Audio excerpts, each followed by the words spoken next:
आम लोगों को मानसिक स्वास्थ्य के बारे में जागरूक किया जाए, मानसिक रोगों से कैसे बचाव किया जाए इसके उपाय लोगों को बताए जाएं और मानसिक रोग हो जाने पर कैसे उनका उपचार किया जाए इस बारे में लोगों को जानकारी दी जाए।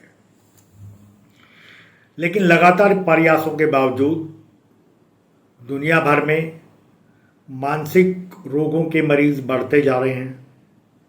अगर हम भारत की बात करें तो खाली डिप्रेशन के मरीज इतने हैं कि 20 में से हर एक आदमी डिप्रेशन से पीड़ित है। एंग्जाइटी की बात करें तो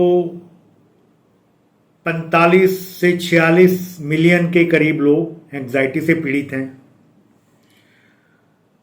1,71,000 के करीब लोग हर साल आत्महत्या करते हैं।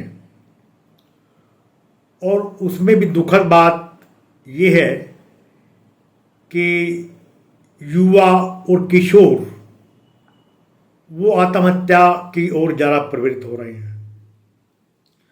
आंकड़ों के अनुसार हर 1 घंटे एक छात्र आत्महत्या कर रहा है। ये वास्तव में शोचनीय स्थिति है। मानसिक रोगों के प्रमुख कारण हैं अकेलापन।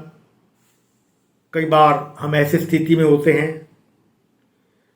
कि हम अकेले पड़ जाते हैं किसी समस्या का सामना करने के लिए और अकेलेपन की वजह से हम उसका हल नहीं ढूंढ पाते हैं।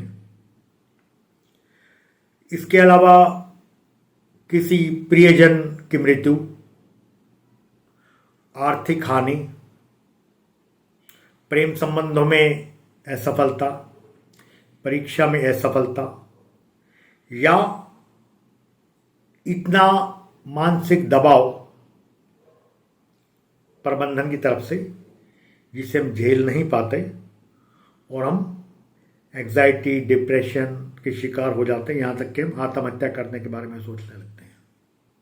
हम अपने आसपास देखें, अपने परिवार में नज़र घुमाएं, अपने दोस्तों की तरफ ज़रा ध्यान से देखें तो हमें मालूम पड़ जाएगा कि उनमें से कौन मानसिक स्वास्थ्य की गिरावट की तरफ जा रहा है, किसमें मानसिक रोगों के लक्षण शुरू हो गए हैं। और हम थोड़ा सा भी ध्यान दें तो हम इन बहुत सारे रोगियों को रोगी होने से बचा सकते हैं और इनमें से जो लोग आत्महत्या की राह पकड़ते हैं उनमें से काफ़ी लोगों को हम आत्महत्या करने से भी रोक सकते हैं। हम अपने आसपास नज़र दौड़ाएं, अपने कार्यालय में, परिवार में, दोस्तों में।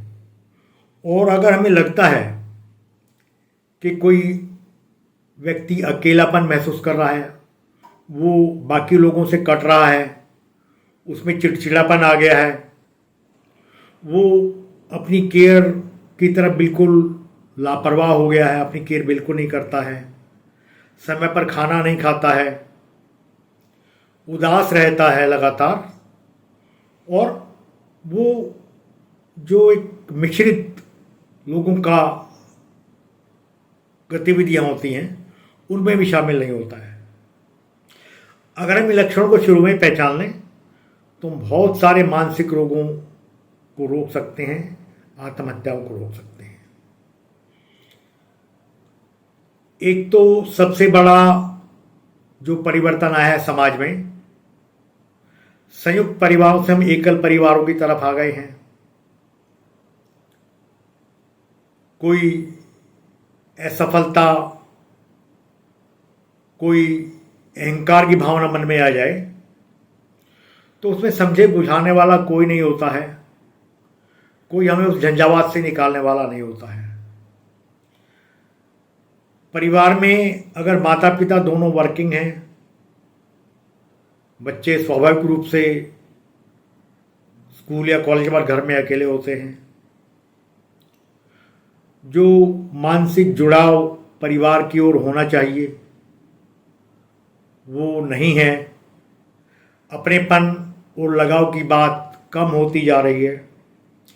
और शायद ये भी एक बहुत बड़ा कारण है कि नाबालिग आज की तारीख में हत्याओं जैसे अपराध में ज़्यादा से ज़्यादा संख्या में लिप्त होते जा रहे हैं।